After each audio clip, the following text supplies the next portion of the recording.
Dans cette vidéo, je vais vous montrer comment vous allez pouvoir lancer votre startup même à partir d'un simple blog. Alors vous voyez, je viens de lire le manuel de Steve Blank, le manuel de créateur de startup.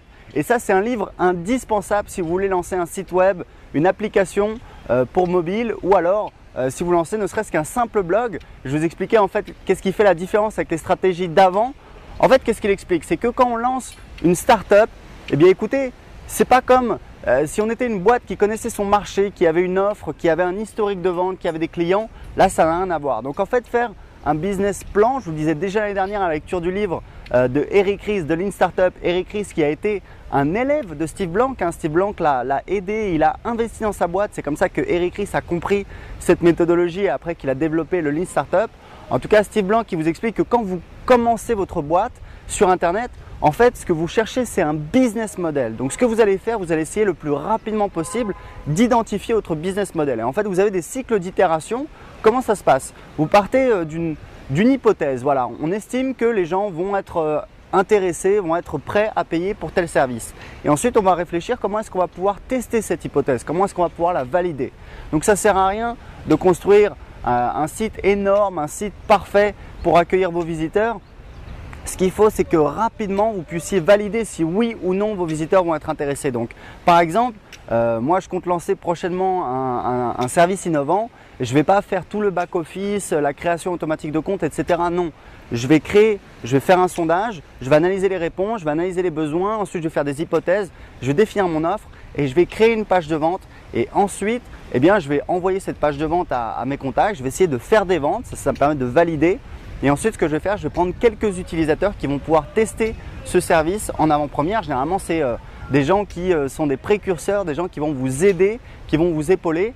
Et puis, on va valider que ça fonctionne. Donc, c'est ce que je vais faire pour développer mon système et je ne vais pas partir dans le développement pour automatiser les fonctions puisque aujourd'hui, je n'ai pas beaucoup d'utilisateurs. Enfin, j'en ai aucun et j'en aurai peu quand je vais commencer. Et surtout, j'aurai aucune certitude que les gens seront prêts à payer pour ça. Donc, ce qui est important, c'est ne perdez pas de temps à faire un business plan. Essayez d'avancer, essayez d'avoir un produit minimal. Et c'est amusant parce que sa démarche, ça rejoint intégralement ce que je fais moi avec mes sites internet. J'ai des blogs que je rentabilise et c'est également ce que je pousse les élèves de mes formations à faire. Parce que je vends des formations marketing où j'explique aux gens comment développer leur activité sur internet, comment développer leur business sur internet. Il y en a qui ont des blogs, il y en a qui ont des sites de e-commerce. Je les conseille, je les aide et je leur dis toujours ne faites pas le truc parfait, ça ne sert à rien. Essayez plutôt de faire votre première vente.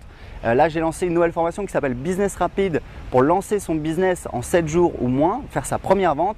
Et c'était vraiment le concept de la méthode. C'est-à-dire, vous n'allez pas peaufiner votre offre, votre produit pendant des mois dans votre coin. Non, vous allez essayer d'identifier un besoin et ensuite de faire une offre rapidement que vous allez valider avec une première vente.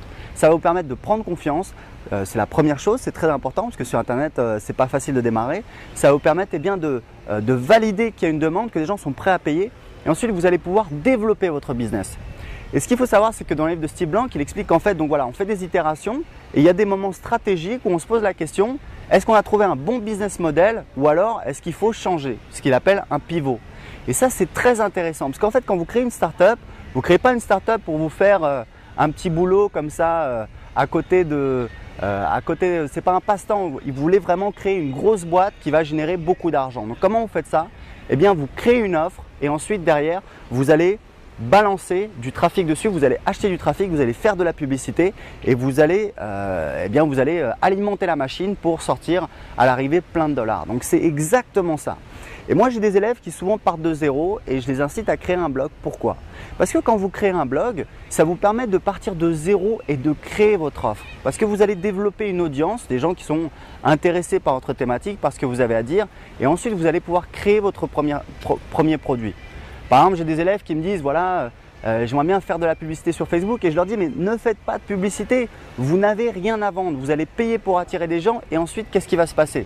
Vous pourriez avoir ces gens gratuitement. Alors pour attirer du trafic, ce n'est pas tout à fait gratuit, en fait on le paye soit avec de l'argent, soit avec du temps, mais je leur dis voilà, vous pourriez avoir ce même trafic en passant un petit peu de temps gratuitement et ensuite vous allez pouvoir analyser leurs besoins, créer une offre et ensuite plus tard seulement une fois que vous avez une offre, vous pouvez vous lancer dans la publicité. Aujourd'hui, il y a beaucoup de gens qui font la publicité sur Facebook, moi y compris. Et donc, c'est intéressant, c'est rentable. C'est un petit peu comme était Google AdWords à l'époque. Mais en tout cas, Voilà, l'avantage d'un blog, c'est que ça vous permet de créer votre offre. Et n'oubliez pas cette démarche, c'est qu'il faut absolument démarrer, il faut essayer de faire une première vente et il ne faut pas faire parfait. Alors dernière chose, parce que là j'ai eu les élèves de Business Rapide et je sais que c'est tout le temps un petit peu les mêmes choses que je leur dis. Donc je le dis à vous, parce que ça peut vous intéresser si vous voulez lancer votre produit. Première chose, j'ai des élèves qui me disent voilà, je vais faire mon premier lancement, je vais faire un lancement orchestré avec des affiliés. Je leur dis non, stop, ça ne se passe pas comme ça. Au début, vous devez tester votre offre. Vous ne savez pas si elle convertit. Donc à quoi ça sert de demander à des affiliés d'envoyer du trafic sur une offre qui ne convertit pas? Ça sert à rien du tout, on est d'accord. Vous allez vous cramer auprès de vos affiliés. Donc en plus, ça introduit une complexité supplémentaire qui va faire que pour vous, votre lancement, ça va être énorme et du coup, vous allez vous décourager, vous allez perdre du temps et vous n'allez pas avancer. Donc je leur dis, vous faites d'abord un lancement en interne sur votre liste à vous et ensuite, une fois que vous avez validé que ça convertit, eh bien vous pouvez demander à des affiliés d'envoyer du trafic. Voilà. Vous pouvez également acheter de la publicité, mais vous devez d'abord valider votre offre. Deuxième chose, un petit conseil tant que j'y pense, quand vous faites votre premier lancement, vous ne vendez qu'un produit. Et quand je dis vous ne vendez qu'un produit, c'est-à-dire si vous hésitez entre deux produits, vous ne faites pas une page de vente et à la fin, vous dites achetez soit le produit A, soit le produit B. Parce que ça, c'est le meilleur moyen que ça ne marche pas. Parce que les gens vont se dire produit A, produit B, produit A, produit B, bon je verrai ça plus tard et en fait plus tard n'arrive jamais. Donc c'est très important de savoir, vous avez un seul produit. Et quand je dis un seul produit, c'est une seule offre. Parce que moi j'ai fait cette erreur. Pour le même produit, j'avais plusieurs offres, vous savez, avec différents niveaux de service. Et j'ai fait un split test, je me suis aperçu que l'offre, la page de vente avec 3 offres différentes convertissait 3 fois moins que la page de vente classique. Donc en fait, je perdais de l'argent, j'avais une page de vente qui ne convertissait pas. Donc c'est très important d'avoir une seule offre sur votre page de vente. Si vous voulez vendre 2 produits, vous allez d'abord vendre un premier produit et ensuite vous allez laisser passer quelques semaines et ensuite vous allez faire un deuxième lancement. Donc voilà, c'était mes conseils. Vous avez l'essentiel, je vous mettrai les liens en dessous si vous voulez aller en savoir plus. Ce livre, le livre de Steve Blank, est disponible en français. C'est un excellent livre si vous voulez démarrer un business sur Internet que je vous recommande chaudement. Donc je vous dis à très bientôt pour plus de conseils en vidéo sur bloguer.tv.